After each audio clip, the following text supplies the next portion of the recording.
Assalamualaikum warahmatullahi wabarakatuh. Waalaikumsalam warahmatullahi wabarakatuh. Baik, kita lanjutkan ya. Minggu kemarin sudah kita bahas tentang pengantar untuk nama pelambang atau nama fosil. Hari ini sudah selesai untuk nama fosil, sehingga minggu depan bisa kita lanjutkan kemudian yang lain. Kalau nggak salah minggu kemarin ini sudah terakhir.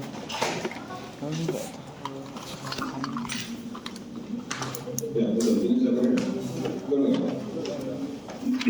Ini preparasi untuk nanofosil ini kita kenal dengan istilahnya quick smell step. Jadi ada dua metode untuk preparasi nanofosil yang saat ini kita lakukan di lab paleontologi. Pertama, ini metode quick smell step namanya. Ada istilah kata quick itu cepat. Kenapa cepat? Karena ini kita hanya mengandalkan terus ya, mengcek sampel langsung kita cek sampelnya kita beras, kemudian langsung kita detail baris, diratakan dan langsung kita panaskan. Itu metode quick smell slide. Nah, selain metode ini ada metode yang kedua, itu model metode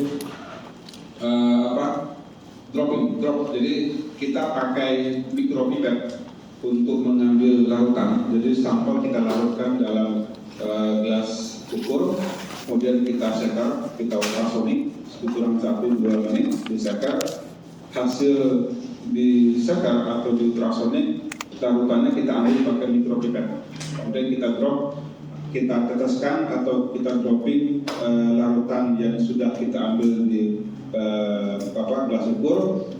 Nah, nanti baru kita panaskan, Jadi metode kedua tidak saya tampilkan ilustrasinya, tapi lebih kurang sampel kita masukkan dalam gelas ukur, kemudian kita masukkan aquades, selanjutnya kita ultrasonik. Apa tujuan di ultrasonik?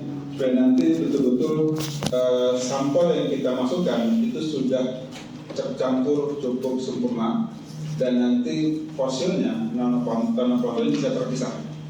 Dan biasanya yang kita ambil bukan endapannya, tapi justru airnya yang kita ambil.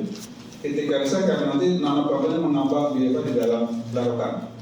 Nah, jadi diambil airnya, bukan keruhan endapannya. Nah, nanti setelah itu baru kita tetesi di sini di koper gelas. Jadi itu berupa air dari yang kita ambil pakai mikropipet, pakai mikropipet. Kemudian setelah kita tetesi di sini, kemudian baru kita panaskan di hot plate.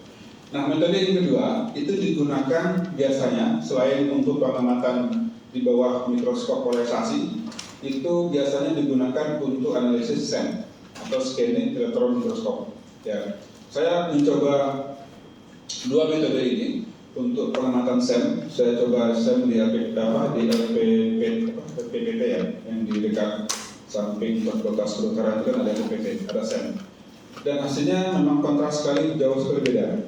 Kalau pakai metode ini, hampir semua sampelnya itu kayak karuh. Jadi nanofosilnya tertimbun oleh banyak sekali lumpur karbonat, sehingga kita tidak bisa memfoto, mengambil gambar nanoplanktonnya dengan bagus. Ya. Tapi kalau metode kedua itu betul-betul dia bisa teramati dan terpisah. Bagus, mungkin nanti saya tunjukkan contohnya. Beda antara metode kedua ini di SEM dan metode pertama dan metode kedua. Dan metode kedua itu betul-betul sangat bagus sekali. Dan ketika kita amati di bawah mikroskop polarisasi, itu juga beda sekali. Betul-betul kenampakan nanoplanktonnya betul-betul bersih dan bagus untuk diidentifikasi. Ya, ini metode yang kedua. Jadi agak lama memang, tapi hasilnya luar biasa bagus. Ya, tapi ini udah cepat. Kalau di praktikum kemarin ada paleontologi, kita pakai metode ini ya, metode paling cepat. Sampel terkode digerus, ditaruh di koper gelas, di air aquades, nanti diratakan langsung dipanasin. Tanpa harus menunggu diseker atau di ultrasonik, dan kemudian nggak perlu harus ditimbang. Baik, ini preparasi nanofosil. Kemudian ini juga sudah pernah kita sampaikan minggu kemarin, ini tes terakhirnya. Kenapa nanofosil cukup bagus dan dianggap sebagai high resolution biosynthetic graphicfluorescence? lebih kepada ini.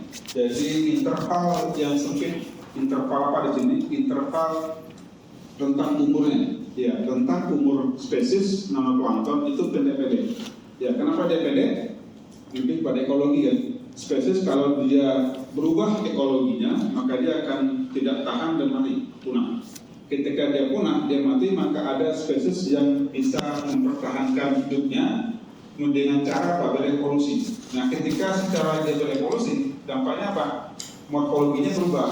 Maka oleh kita orang-orang paleontologi menganggap itu sudah berubah spesies. Ya. Makanya spesies itu dia pakai sistem garis keturunan. Dan dinamakan apa? Kemudian di paleontologi dasarnya pernah kita dengar. Secara ini spesies A, spesies B, spesies C. Ini yang kita namakan dengan lineage, garis keturunan atau filogeni. Ya, filogenetik atau secara genetik atau secara filogeni. Jadi A dia akan punah. Ketika dia punah, dia berubah menjadi spesies B. Nah, berubahnya spesies B ini lebih karena A ini tidak tahan terhadap perubahan. Ada perubahan ekologi yang terjadi di batas punahnya A dan munculnya B. Nah, ketika berubah secara berubah secara morfologi dan berubah bentuknya, maka ketika kita identifikasi dia sebagai spesies yang berbeda. Ya, ini perubahan spesies karena faktor perubahan ekologi. Ini lineage atau garis keturunan, ya, secara garis keturunan. Atau dalam istilah pengelompokan dengan secara filogeni. Ya, mungkin anak masih ingat filogeni dengan taksonomi. Ya, taksonomi apa? Kalau filogeni dia secara garis keturunan evolusi. Ini kan dia berevolusi. A berevolusi ke B, B berevolusi ke C. Itu secara filogeni. Kalau taksonomi? Lupa sudah. Kalau taksonomi lebih kepada bentuk morfologi. Ya, jadi taksonomi itu membedakan kelompok spesies berdasarkan bentuk ciri fisiknya. Ya, jadi tidak melihat apakah sebenarnya dia ini garis keturunan dari apa, tanpa melihat garis keturunannya, tapi lebih kepada apa pembeda antara A dan B, C dan D dan seterusnya. Jadi yang dilihat itu lebih kepada faktor pembedanya apa. Arti pembedanya apa? Ciri fisik dari spesiesnya. Itu secara taksonomi. Ya, kalau ini secara filogeni karena secara garis keturunan atau secara perubahan bentuk akibat evolusi, ya evolusi. Baik, jadi perubahan morfologi yang cepat sekali itu menyebabkan dia berubah spesies, berarti juga dia interval umur ya menjadi lebih sempit. Semakin sempit interval umurnya, maka semakin detail zonasi umur yang bisa kita buat ya untuk penentuan umur menggunakan zonasi. Baik, kemudian pelimpahan sudah kita bahas kemarin. Dia kosmopolitan, hampir ada di seluruh permukaan laut. Ya, kemudian jumlah yang banyak pada sampel sedikit. Anda mengkreat itu paling cuma 0,0 miligram, sangat sedikit sekali. Ya, sehingga tidak butuh sampel yang cukup banyak. Anda nggak perlu bawa sampel sampai 2 kg atau 5 kg. Ya, kalau KL kan seperti sampelnya banyak. Dengan kantong sampel yang 2 kilo penuh semuanya. Ya, tidak perlu sebanyak itu sampel itu. Cukup paling seujung kuku. Sedikit sekali ya untuk jumlah sampel preparasi. Baik, mari kita lihat klasifikasi dan cara pembagian morfologi dari nanoplankton atau nanofosil. Klasifikasi nanoplankton atau nanofosil itu penamanya berdasarkan ini metode linear atau binominal ya. Jadi kita menggunakan dua suku kata, dua kata. Jadi contohnya adalah globor ini Despaster hamatus ya. Despaster adalah genus, hamatus adalah spesies ya. Jadi itu disebut dengan binominal, ya dia dua kata, ya itu biasanya genus dan spesies, ya. Nah, secara penklasifikasian atau pengelompokan nanoplankton ini ordo itu disebutkan oleh morfologi pada lingkaran luar dalam kokolit, ya kokolit itu kita kenal ada mungkin selain itu, jadi ada yang disebut dengan lingkaran luar atau ring, ya suatu kokolit itu penentuan ordo, ya misalnya plakolit, diskolit dan sebagainya. Kemudian famili ini disebutkan pada bentuk susunan elemen ring, bisa karena mungkin sentral areanya lebih besar, sempit, ya dia lebar atau sempit, atau susunan elemen dari ringnya mungkin dia punya pola dia tidak punya garis dan seterusnya. Jadi lebih pada elemen dari rimnya. Rim itu apa? Rim itu lebih pada lingkaran pada kokolit. Nanti kita jelaskan. Kemudian genus ini lebih detail lagi, ya lebih detail lagi tentang elemen dari elemen rim, ya atau lingkaran luar. Spesies, jadi urutannya semakin ke sini tentu semakin kecil perbedaannya. Ya, semakin ke arah ordo ini tentu semakin besar perbedaannya. Jadi spesies itu contoh untuk kokolit itu berdasarkan pada struktur detail dari daerah pusat. Contohnya ada yang daerah sentral areanya ada yang punya bridge, punya jembatan atau seperti garis penghubung, ada yang tidak dan seterusnya. Jadi di sentral area dan susunan lebih detail lagi. Baik, nanti kita lihat contoh kokolitnya. Baik, ini bentuk dari morfologi nanofosil. Ada dua bentuk utama dari nanoplankton. Pertama, bentuk yang kita namakan dengan kokolitopor kokolit atau disebut dengan heterokokolit. Bentuk yang pertama ini semua yang bentuknya seperti lempeng, ya, bulat ini. Nah, ini bentuk pertama. Ya, dia punya ini yang disebut rim. Rim itu dalam lingkaran luar ini. Ini rim. Ini sentral area. Ini sentral area. Ini rim. Ya, itu pada kokolit. Nah, bentuk pertama dari nanofosil itu bentuk kokolit seperti ini. Ya, jadi yang berbentuk kokolitopor kokolit. Ya, atau juga disebut dengan heterokokolit. Ya. Kemudian bentuk yang kedua itu adalah bentuk non kokolit. Jadi semua tidak berbentuk lempeng begini itu non kokolit. Contohnya apa? Contohnya disperser. Ya mungkin disperser seperti ini. Ya dia punya seperti bintang begini. Jadi bentuk-bentuk disperser atau bentuk seperti sphenolythus dan seterusnya. Nah ini dia. Jadi bentuk pertama itu bentuk yang modelnya bentuk lingkaran. Dia punya ini adalah rimnya, ya ini sentral areanya. Ya, kalau kita lihat dari samping, ini kita lihat dari samping. Jadi kalau dari samping begini, sebenarnya rim itu dia punya pola tadi. Ini rimnya, ini lingkaran luarnya, ini yang ini. Ya, jadi ini kalau kita lihat dari dari samping. Ya. Nah ini golongan bentuk satu atau bentuk kokolitopor kokolit, sedangkan ini adalah bentuk dari yang bentuk dua, yang non kokolit. Jadi contohnya ini disperser, ini sphenolythus, ya sphenolythus dia punya base dan dia punya spine, makanya namanya sphenolythus dari kata ada spine. Spine itu apa?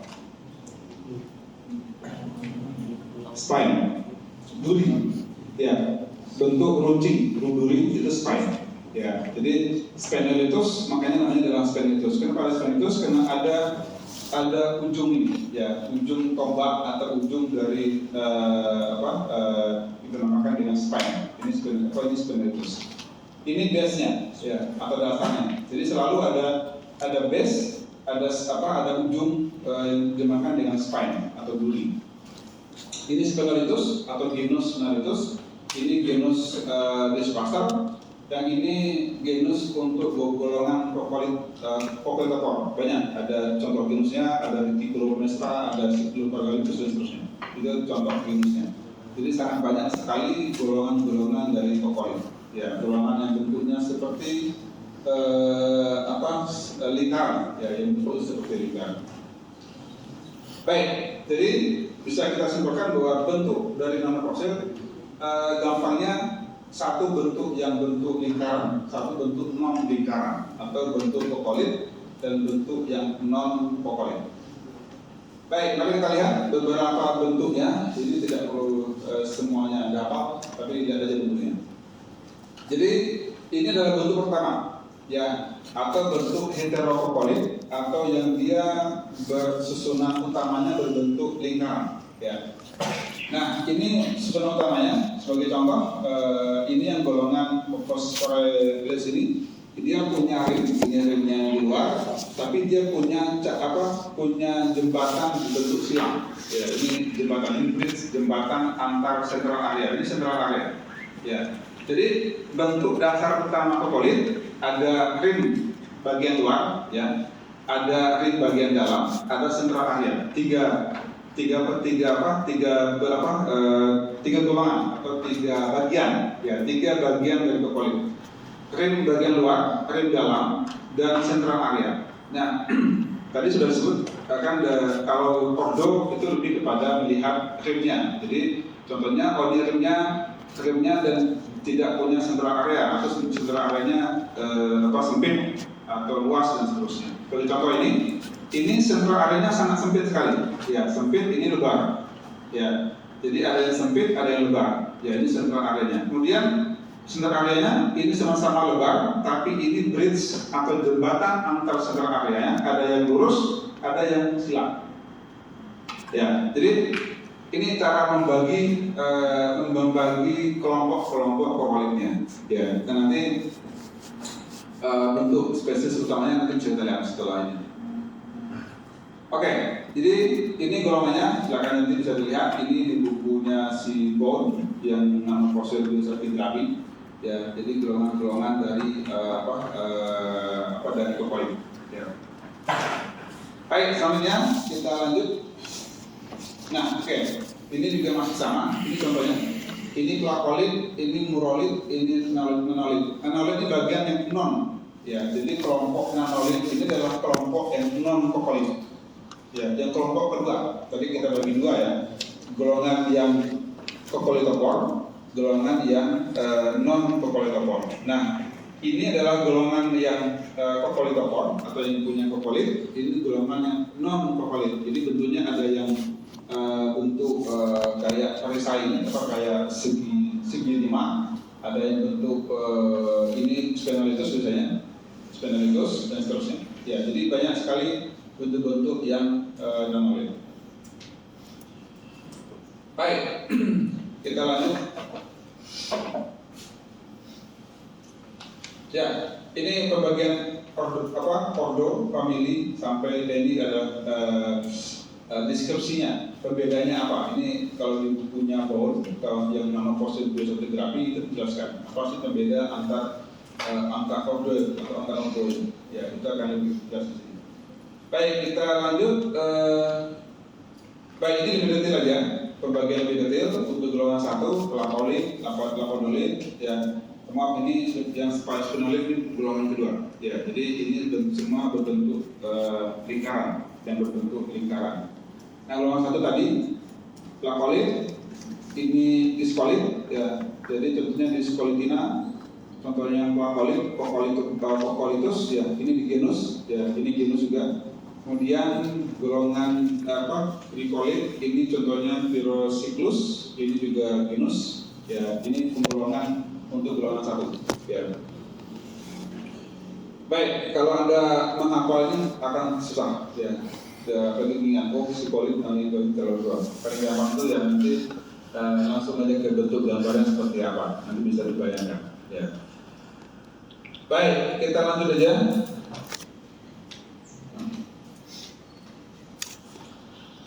Nah, ini golongan yang kedua tadi, yang non kokolit atau non bentuknya bukan lingkaran, ya, bukan lingkaran. Tadi sudah kita singgung. Pertama adalah disperser, ya, atau bentuk bintang. atau bentuk bintang. Bentuk bintang ini ada yang, discoaster atau asteroid itu cara untuk membedakannya antar spesies itu ada tiga poin untuk membedakan antar spesies. Pertama adalah jumlah lengan, ini tangan 1, 2, 3, 4, 5. Jumlah tangannya, biasanya untuk discoaster umumnya tangannya cuma ada 6 dan 5, itu paling banyak. Paling banyak 5 atau 6. Ada yang tangannya 3, itu sangat sedikit, itu cuma ada 1, 2 spesies saja. Ya, tapi yang paling banyak jumlah lengannya ini dinamakan dengan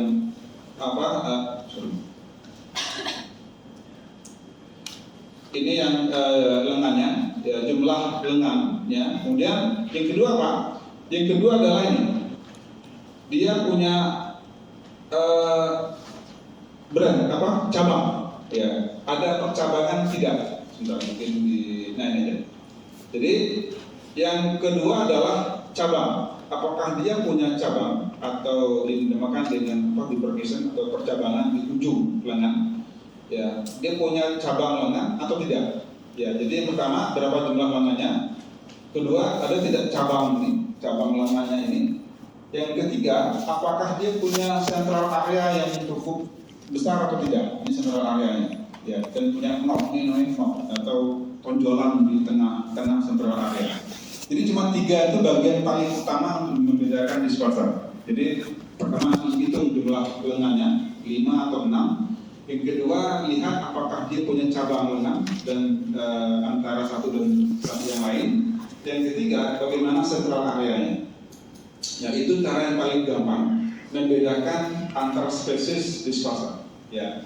Nah, discoaster ini salah satu genus yang paling menentukan dalam biostratigrafi. Kenapa? Karena untuk neogen saja, Miocene aja, itu mungkin separuh Miocene itu spesies indeksnya itu dari discoaster. Ya. Jadi di umur neogen, discoaster itu megang peranan cukup penting. Kenapa? Karena hampir mungkin 60 sampai 70% ya biodatum atau spesies indeks untuk zonasi neogen itu dari spesies discoaster. Ya. Nah, itulah kenapa ini menjadi cukup penting discoaster dan membedakan antar spesies menjadi cukup penting. Apa sih bagaimana cara membedakan? Lebih simpel, lihat jumlah lengan, ada tidak cabang. Yang ketiga, lihat central area. Ya. Kalau ingin lengkap nanti silakan aja kok di Anda buka aja di buku. Ya, kalau silakan detail nanti jadi praktikum nanti ya. Laman. Baik, itu cara membedakan discoaster. Nah, kemudian tadi apa ya? Ini golongan kedua ya. Jadi ada golongan ini asteroid yang kita sebut dengan discoaster. Ini sphenoid ya, sphenolitus ya, golongan sphenoid yang dia punya seperti taji. Nah, taji ini atau duri atau taji atau apa istilahnya spine ya, makanya spine dari kata sphenoides spine, itu dari kata sphenoides. Kemudian yang lain juga ada golongan ini steroid ya, Physicolitus bentuknya sama dengan sphenoides, hampir sama bentuknya. Nanti detail mungkin bisa kita lihat nanti. Sama dia punya bentuk pilar dan silinder. Ya, bentuk utamanya hampir mirip dengan sphenoides. Baik, kemudian yang lain, oke, kita lihat bentuk yang lain. Nah, ini contoh fosil indeks Miocene ya. Jadi ini contoh fosil indeks untuk Miocene, untuk umur Miocene. Contoh, ini bergerini. Ini spesies indeks untuk umur Miocene. Ya, kalau sudah ketemu bergerini, partikelnya bisa pastilah Miocene. Ya, kemudian ini ada Cochlearia, middle Miocene. Neorectus ini juga middle Miocene. Neohamatus ini middle Miocene. Ya, kemudian ada Exis, ini sudah di early Miocene. Ya, cukup banyak sekali. Jadi untuk indeks Miocene atau neogen kebanyakan dipegang oleh discoaster. Ya, jadi dan discoaster juga paling gampang untuk membedakan populasi. Jadi kalau Anda mengamati fosil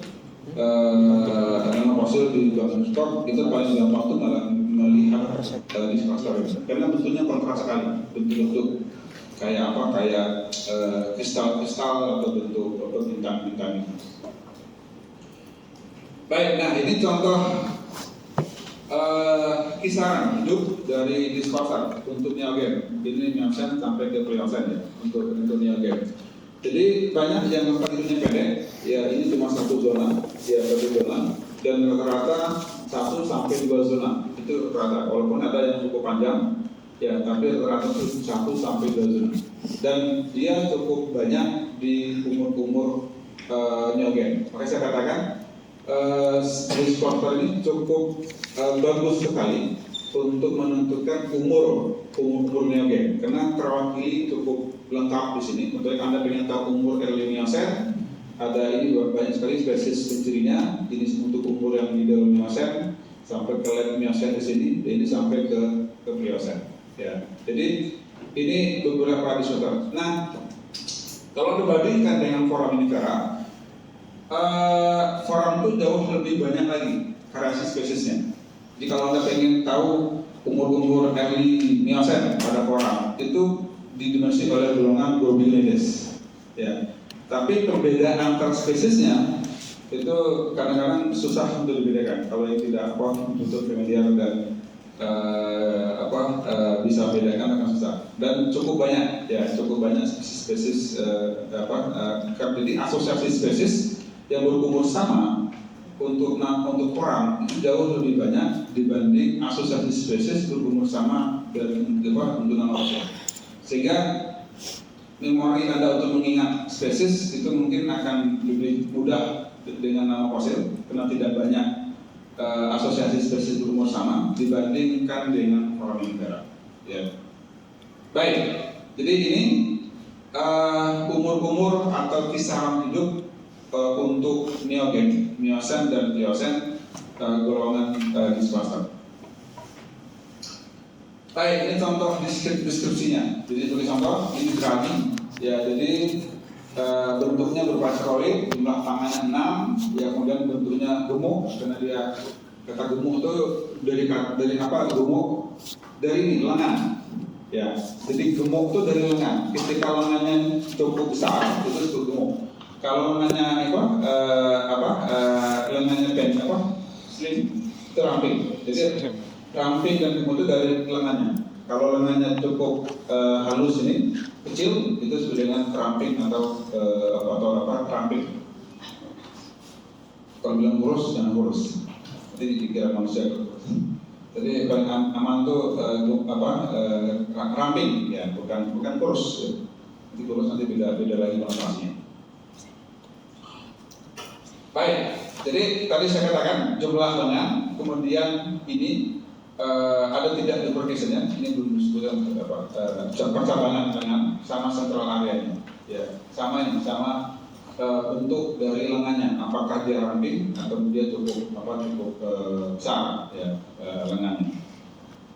Baik, ini contoh deskripsi dari dispaster. Ini untuk golongan kokolit, ya, golongan kokolit seperti ini. Nah, ini adalah, perhatikan ini skemanya. Ini adalah bentukan dari sel. Ya, kalau Anda melihat dari penampakan scanning kronoskopi, itu bentuknya seperti ini. Nah, jadi ini adalah bentuk sel hidup yang kemarin kita bahas, disebut dengan ini namanya apa? Sel hidup dari nanoplankton. Itu apa? Dari luar. Yang di depan kuis ya. Siapa yang disampaikan saya ingat.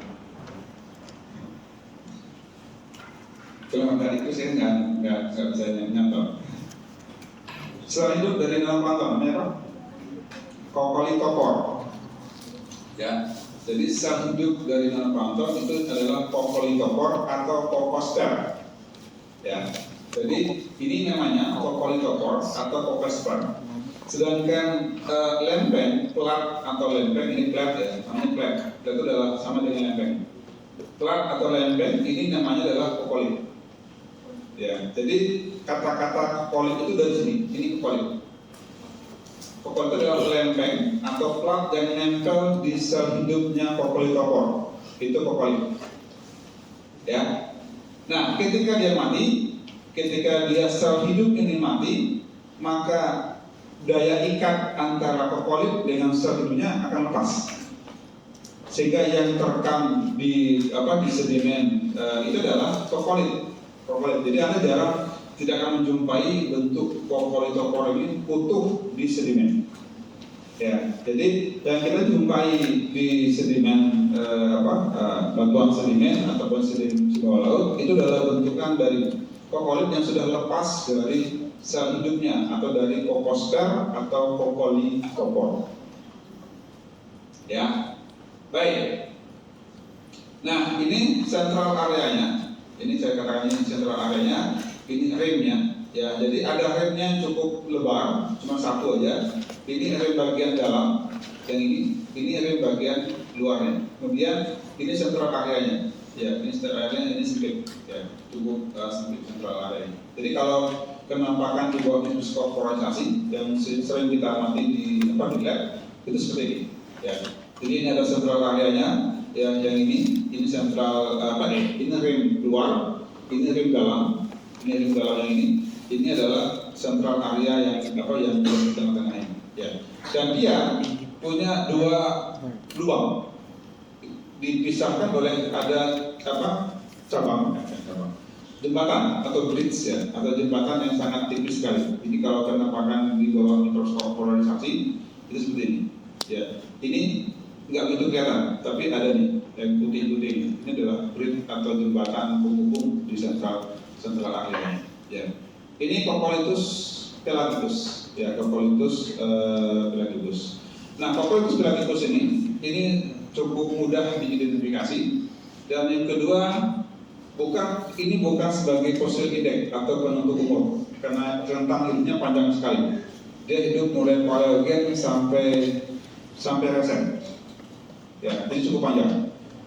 Jadi Paleogen sampai Resen, dia hidup cukup panjang mulai Paleogen sampai Resen. Jadi ini yang diambil Resen. Jadi yang diambil di air laut saat ini itu di sini bentuknya.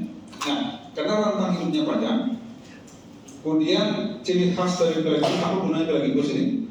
Pelagicus ini digunakan untuk studi paleoclimate. Ya, pelagicus itu sangat melimpah saat ini. Yang ada di laut ini, dia sangat melimpah pada lintang tinggi. Jadi zona-zona lintang tinggi sampai di kutub itu melimpah sekali. Tapi sangat sedikit, hampir nyaris tidak ada atau sedikit sekali di lintang sedang atau di lintang rendah atau di tropikal. Sehingga pelagicus itu dijadikan sebagai penciri untuk iklim bersuhu dingin atau untuk kondisi dingin, paleoclimate atau temperatur atau paleoclimate menentukan suhu yang dingin itu dia dari kelimpahan pelagicus. Kalau pelagicusnya melimpah, maka dia diindikasikan sebagai suhunya dingin. Ya, jadi dia tidak sebagai penentu umur, tapi dia sebagai penentu paleoclimate atau penentu iklim purba. Kalau banyak pelagicus, maka dia akan menjadi iklimnya dingin. Beda dengan disperser, kalau banyak disperser itu sebagai penentu iklim hangat untuk paleoclimate. Ya, jadi kalau paleoclimate, kalau banyak disperser itu adalah iklimnya hangat. Kalau banyak Cocolithus pelagicus itu untuk iklim yang dingin. Ya. Nah, untuk umur ini bukan fosil indeks. Dia bukan fosil indeks. Kenapa bukan fosil indeks? Karena rentangnya panjang.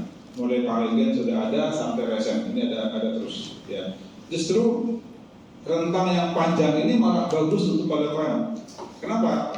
Karena kita belum bisa melihat rekaman kelimpahannya sepanjang stratigrafi. Jadi kapan dia melimpah, kapan dia sedikit, itu kan terekam cukup bagus sekali. Dan kita bisa melihat spesies yang sama. Tapi kalau rentangnya pendek, tidak akan bisa digunakan untuk paleoclimate. Jadi paleoclimate bisa digunakan spesies yang rentangnya panjang. Ya. Oke. Kita lanjut lagi. Oh ya, ini kenampakan di bawah mikroskop ini yang PPL atau yang tanpa Nicol atau Nicol sejajar. Ini yang SPL atau cross Nicol.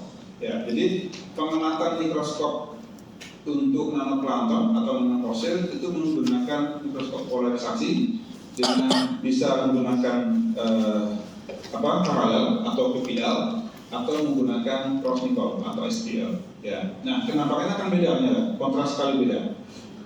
Sedangkan tadi yang disclosure itu hanya bisa Anda identifikasi, itu hanya pada kenampakan PPL, kenampakan apa istilahnya? PPL apa? Istilahnya paralel, Nicol sejajar, ya Nicol sejajar atau PPL. Kalau Anda cross Nicolnya, maka dia akan hitam, tidak kelihatan sama sekali. Ya, jadi kalau Anda cross Nicol, maka dia akan tidak terlihat untuk disclosure. Nah, pengamatan menggunakan SPL dan PPL itu akan efektif dan bagus hanya untuk golongan ini, pokolit ini, golongan yang bentuk lempeng-lempeng.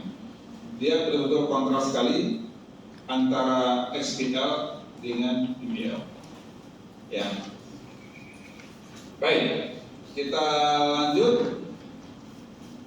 Oke, nah perbedaannya gini. Kalau di kenampakan mikroskop polarisasi itu kan Anda susah ya lihat mana yang sentral areanya, kemudian ring luarnya, ring dalam. Kadang-kadang itu bisa terlihat di sini polanya, pola kenampakan dari SPL-nya. Jadi contohnya ini adalah Cyclicorgolitus floridanus. Ini Cocolithus lidisan. Ya.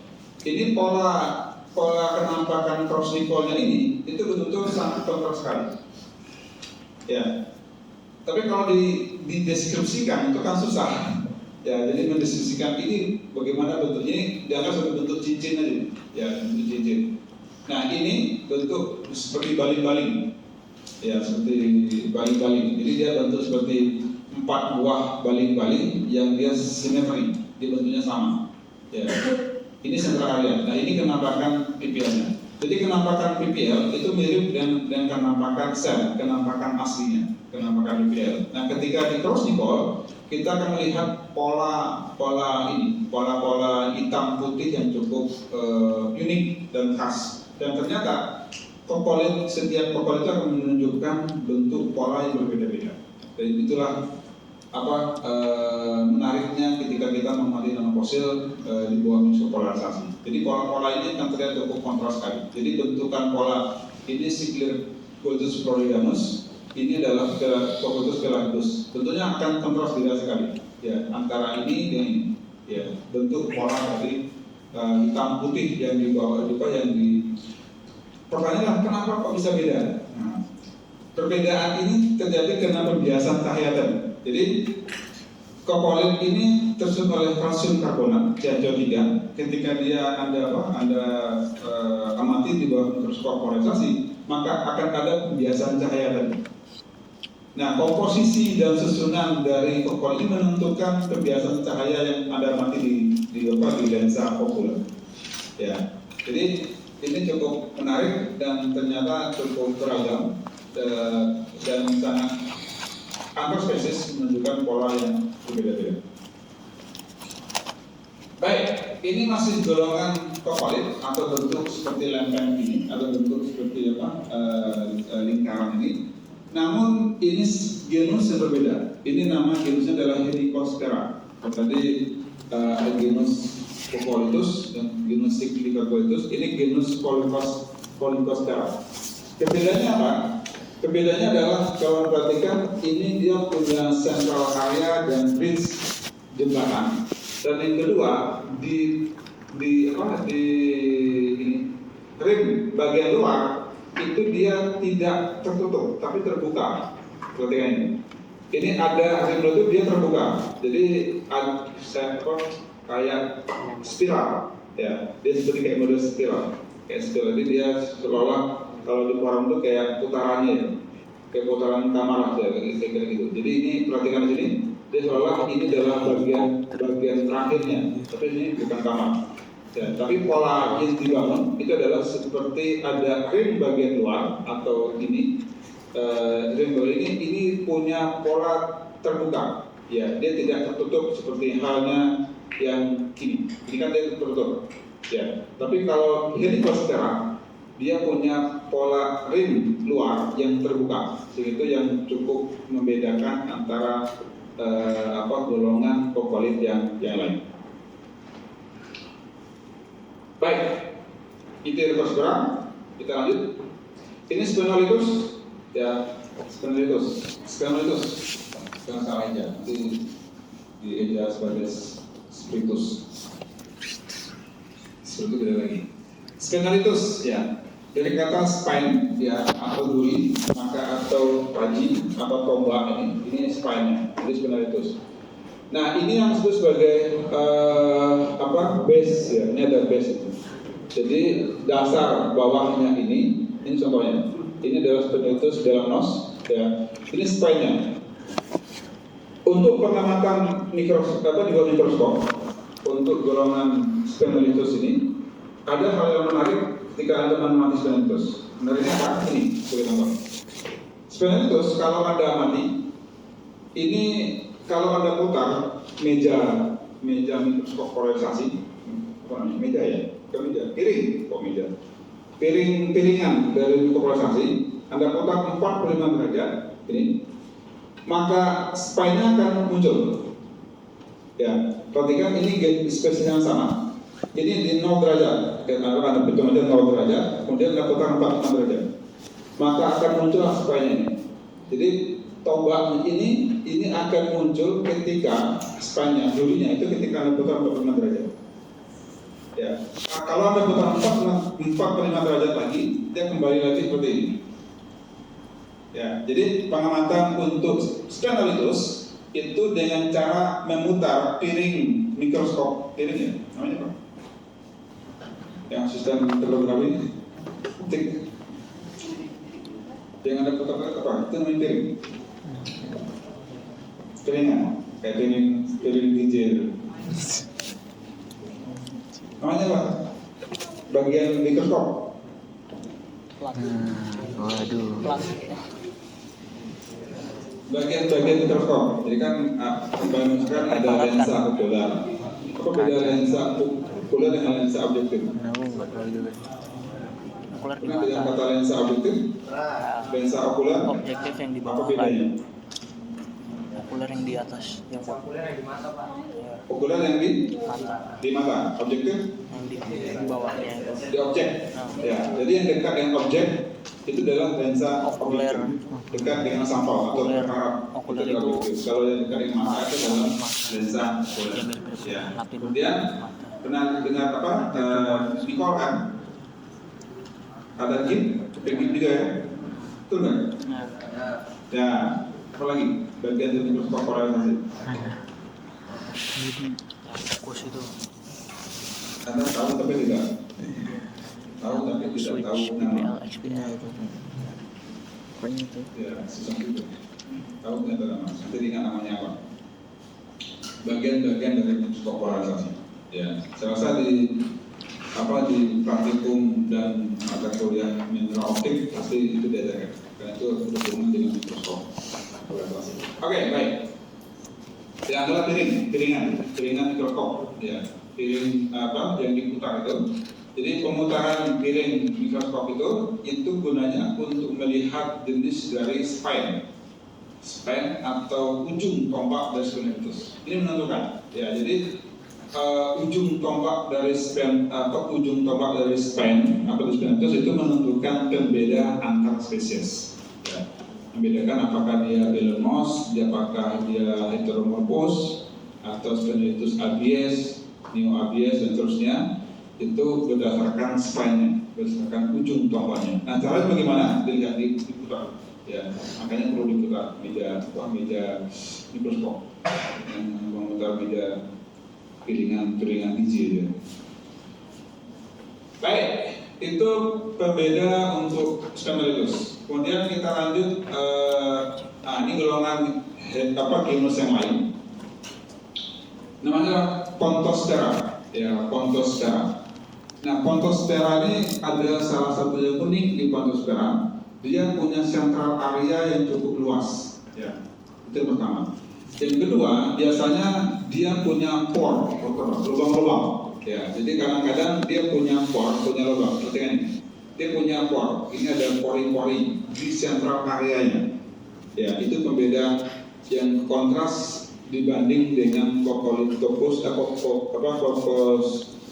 lain. Yang tadi kita bahas contohnya Cyclicagolitus atau Coccolithus dan seterusnya. Nah, Pontostera ini pertama dia punya sentral area yang cukup besar dan biasanya tidak punya rim bagian luarnya ada atau tipis. Nah, perhatikan ini. Ini rim luar, ini rim dalam. Jadi rim dalam itu kadang-kadang tipis, nyaris tidak terlihat. Itu rim dalamnya. Ya, sedangkan ini sentral areanya. Ini sentral area, ini rim dalam, ini rim luarnya. Nah, rim dalam itu kadang-kadang tidak terlihat. Ini contohnya, ini rim luar, ini rim dalamnya mungkin tipis sekali. Kemudian yang besarnya adalah sentral areanya. Ya. Nah, di sentral area biasanya itu di kadang-kadang ada ornamen lain. Itu adalah banyaknya lubang atau pore. Ya. Jadi pori-pori di sentral area Pontostera itu biasanya lebih banyak. Ya, itu berbeda dengan golongan Coccolith yang lain. Baik, untuk nama spesies nanti aja, nanti ada cek aja nanti terlalu jauh. Nah, kita masuk ke aplikasi nanofosil. Ini pertama adalah untuk biostratigrafi. Ya. Kalau di koran, Anda kenal dengan zonasi koran. Apa zonasi koran yang Anda ketahui? Zonasi koran. Zonasi standar koran itu pakai zona apa? Zonasi standar koran univera. Itu pelajaran sebelum UTS itu. Zonasi. Yang Pak Indra udah kata juga. Zonasi koran.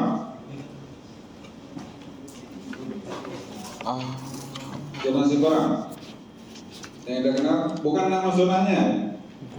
Ya, kalau nama zonanya sebetulnya zona Globorotaria atau tidak, itu nama zona. Ya. Zonasinya,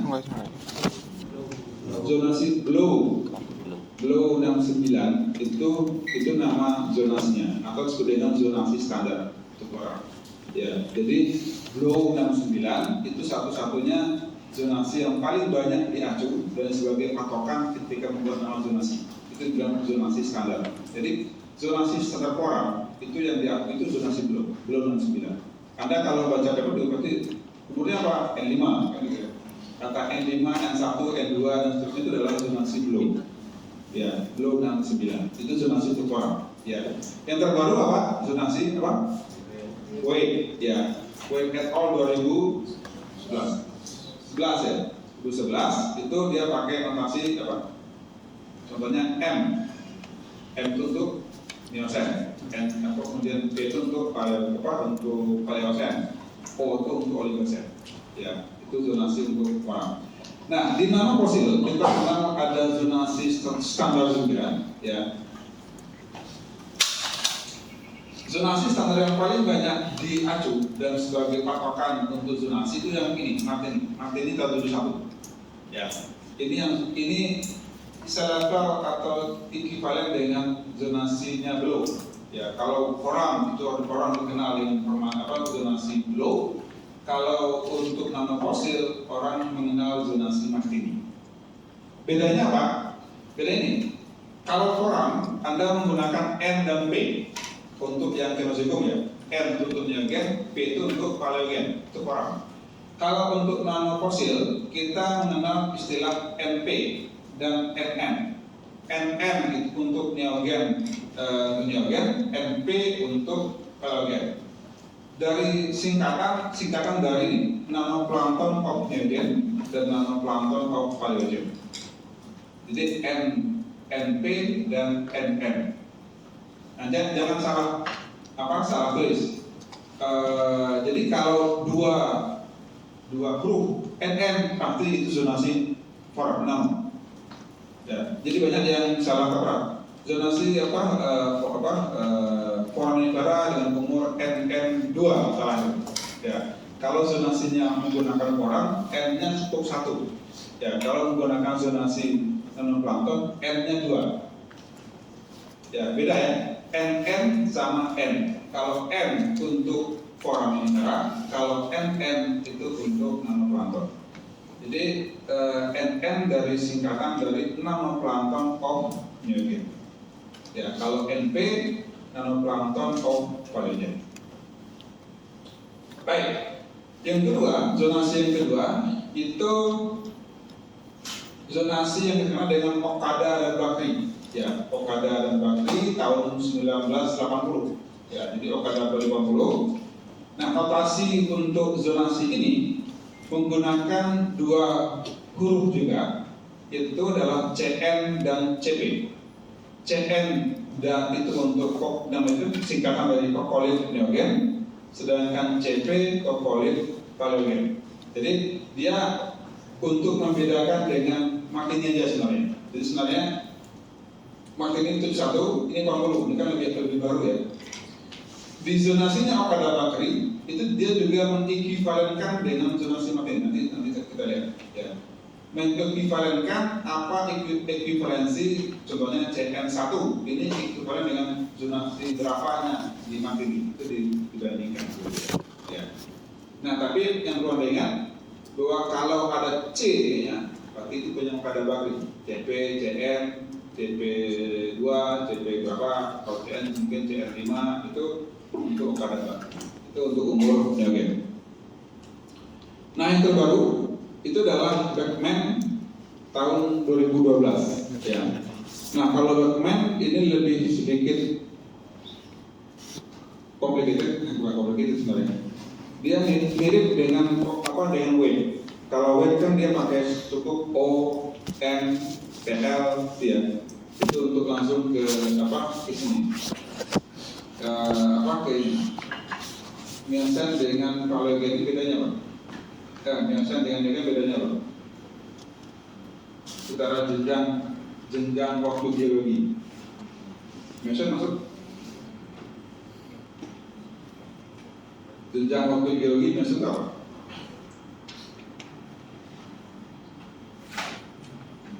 Jenjang waktu geologi, Miansan itu masuk apa? Era? Masuk? Miansan? Miansan itu masa atau era?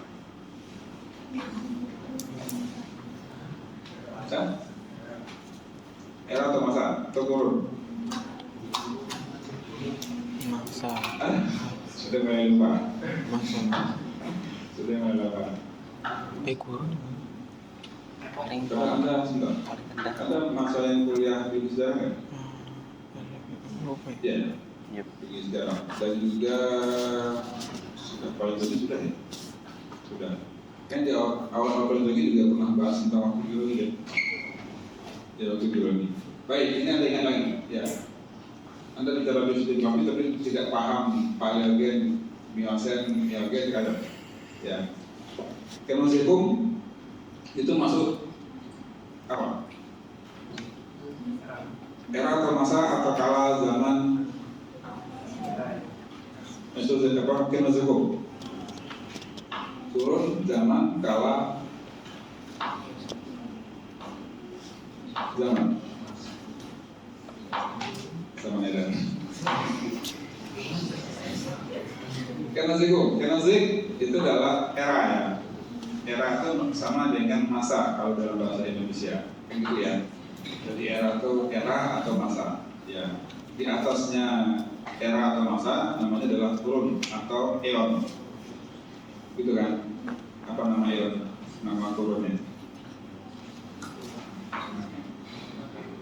Kurunnya apa? Kayaknya apa? Panerozoik atau Phanerozoikum. Ya. Sebelum Phanerozoikum,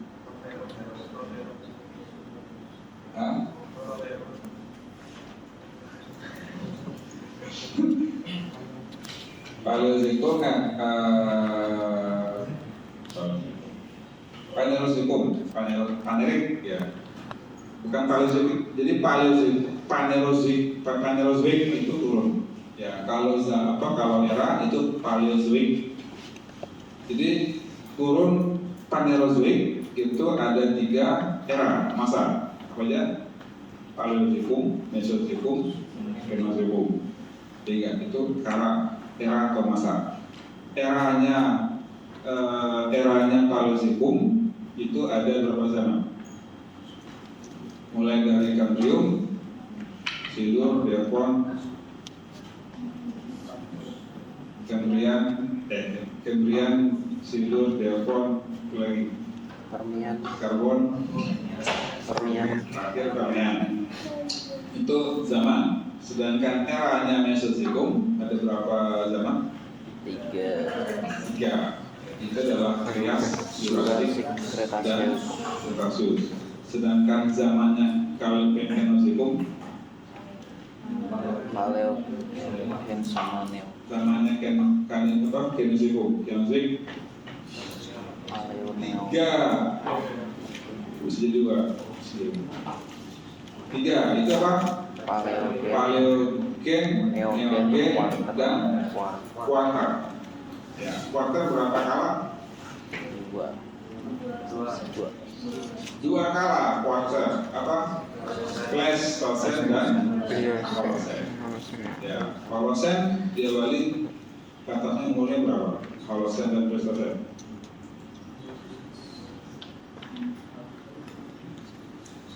Batas Holocene dan Pleistocene umurnya 2.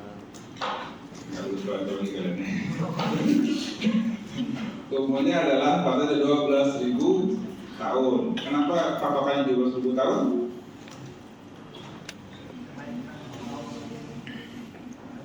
Karena 12 itu sebagai ada event geologi kan di sana. Apa event geologi 12.000 tahun? Las glacial. Glaciasi terakhir pada 12.000 tahun. Ya, makanya batas 12.000 tahun dianggap sebagai batas Holocene, juga disebut dengan istilahnya resen, ya kan? Atau present atau resen. Holocene, present, resen sama. Nah, makanya kata-kata masa lalu dalam penelitian fosil itu adalah batasnya adalah Holocene dan pra-Holocene, kan begitu. Ya, jadi masa sekarang itu adalah present. Present itu apa? Holocene. Pra sekarang itu apa? Sebelum Holocene, kan begitu. Itu kan definisi fosil kan. Maka fosil akan bisa kita jadikan dia sebagai fosil kalau umurnya pra-Holocene, lebih tua dari 12.000 tahun, kan begitu. Kalau umurnya masih 5.000 itu belum kita kategorikan sebagai fosil. Tapi nanti itu bagaimana? Nanti biasanya oleh teman-teman paleobiologi. Ya, itu yang membahas. Ya, termasuk contohnya manusia purba. Ya, memang orang mengatakan fosil, ya, tapi nanti teman-teman antropologi yang membahas. Ya, paleoantropologi. Oke, itu ingat. Ya, Pleistocene. Ya, Pleistocene. Kenapa dibedakan Pleistocene sama Pliocene? Oke, mungkin nanti kita bahas di Indonesia aja ya. Oke, baik, kita fokus sini aja. Nanti kita bahas di Indonesia. Baik, ini zonasi Beckman. Ya, dia berpapakan pada eon. Jadi kala Miocene, kala Pleistocene, CNM itu karakteristik fosil Miocene, dan seterusnya. Baik, mari kita lihat zonasinya. Ini dari daftar aslinya Martini saya ambil. Ini ada daftar asli Martini tahun 71. Jadi dia membagi sudah kelihatan ya? Martini itu gimana? Coba bisa membagi.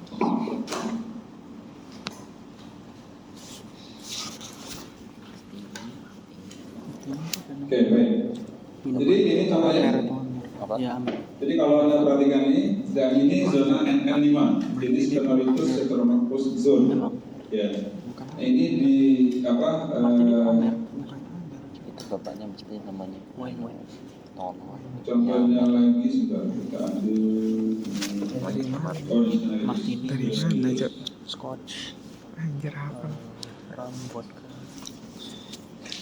Kemudian ini juga ada zona. Apa lagi tuh? Aku lupa. Contohnya disclosure Hamarus. Bapaknya tuh namanya Martono. Ibunya tinggi. Maka namanya ini Martono. patokan ini spesies-spesiesnya. Ya, ini contohnya Orang Indo dia. ada spesies-spesies disclosure Calcareus dan seterusnya. Ini zonanya. Ini zona apa? Zona yang dibuat oleh Martini tahun 771. Kemudian ini zona Okada Bakri. Nah, di zona Okada Bakri ini dia sudah mencoba mengkorelasikan zona dia. Jadi contohnya CP Kokolit Paleogen, ya, CP 16 Helicosfera reticulata. Nah, di zonanya Okada Bakri dia membuat zona dan dibikin juga subzona. Ya, ini namanya subzona. Jadi ada subzona 16A, subzona 16B, subzona 16C. Ya. Kemudian di kolom sebelah kanan ini dia membandingkan zonanya, contohnya ini zonanya CN3 itu ekuivalen dengan zonanya apa oleh Martini. Sebagai contoh, beli gambar CN6 Catinester Colitus itu CN6 ekuivalen dengan NN8 di zonanya Martini. Jadi karena dia lebih baru, maka dia harus membandingkan dengan zona sebelumnya. Begitu juga dengan Beckman. Beckman akan membandingkan zonanya dia ekuivalen dengan zona apanya Martini dan zona apanya Okada Bakri. Ya, itu ketika ada update zonasi, maka pasti dia akan coba membandingkan. Itu namanya korelasi antar zona. Ya, sehingga nanti orang punya pemahaman yang sama, spesies pencirinya apa, nama zonanya apa. Nah, kemudian ketika kita masuk ke biostratigrafi, kita ketemu spesies ini, kita ketemu biodatum. Ya, kita ketemu biodatum dan ini sebagai batas zona. Anda pengen bikin zona apa? Apakah zona Martini atau zona Okada Bakri atau zonanya Beckman? Boleh ketiga-tiganya. Anda ambil salah satu juga boleh. Tapi harus konsisten. Kalau Anda pakai zonanya Martini, semuanya zona Martini semuanya. Ya, kalau zona Okada Bakri pakai zona Okada Bakri semuanya. Cuma nanti ketika pembahasan di teks di penyampaian uraian, maka Anda harus membandingkan zona Anda dengan ketiga zona yang lain, kedua zona yang lain. Sehingga orang punya pemahaman yang sama. Oh, Anda beda contoh ini, tapi Anda menggunakan zona. Sebagai contoh gini.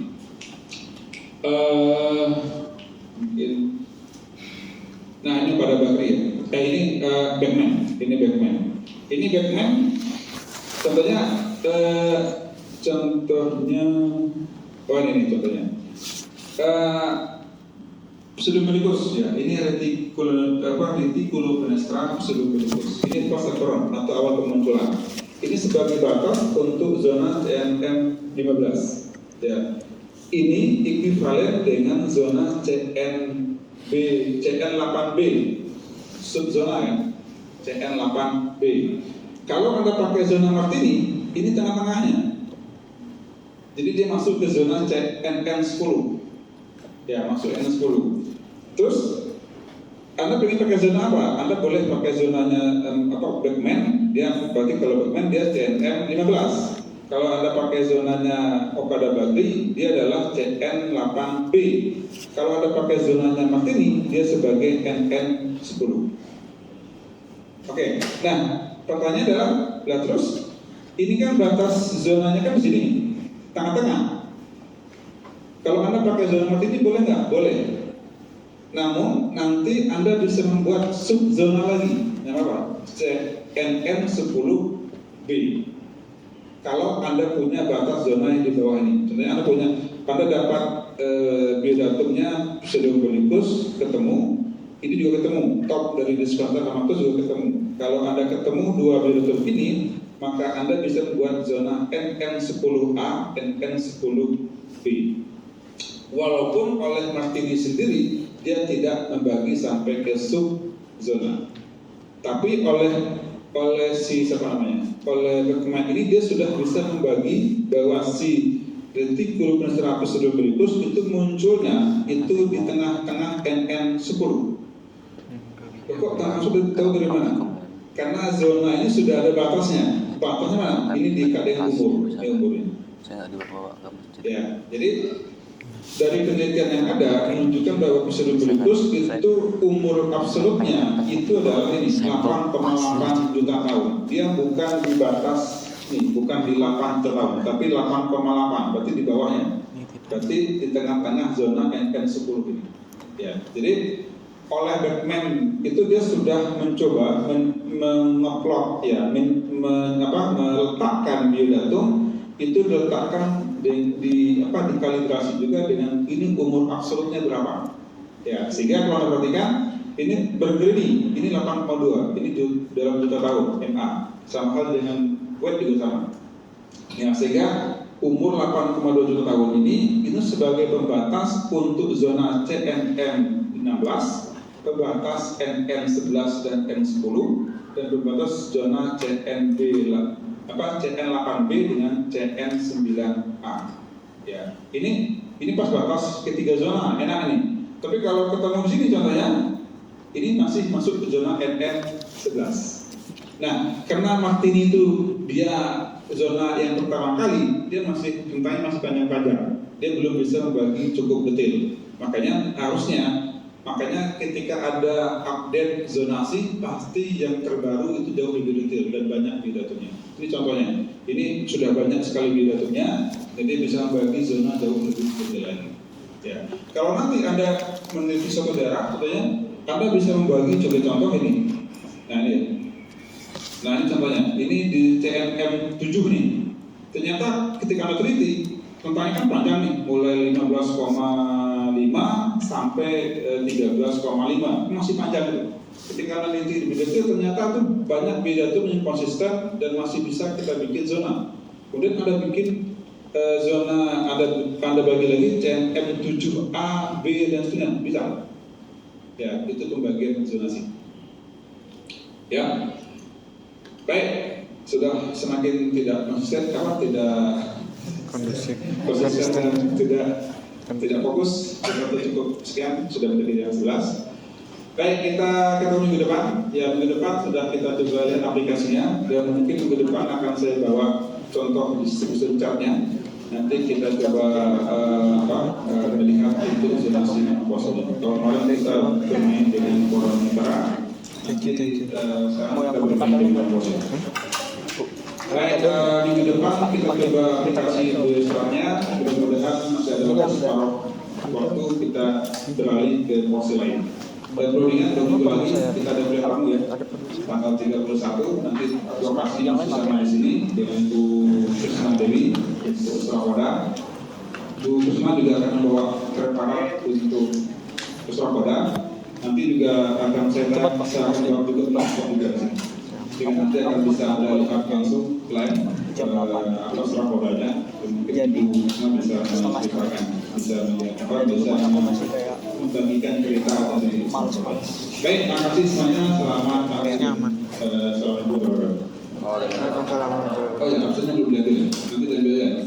Kemudian kita tangan dapat lagi. Itu tuh aku jam 8 Absen mana? aku nggak ikut GE cok, nggak ikut GE ini. Apa semalam tiduran, sih ketiduran. Aku ketiduran itu pas balik itu aku kayak aduh ngantuk anjing. Kau kan dari jam 8. Oh iya, Be. Lah aku kelas, aku kan sore juga nih. Oh iya juga.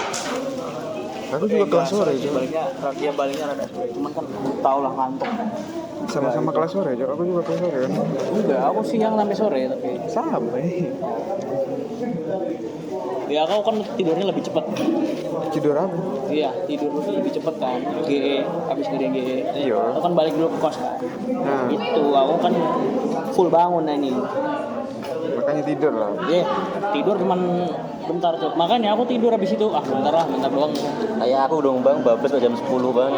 Oh, kau tidur sampai jam 10. 10 anjing kelas jam Berarti enggak ikut 10. GE. SDM. Enggak, kan yang GE kemarin itu loh. Apa? Ya malam. Iya. Malam aku ikut, sih yang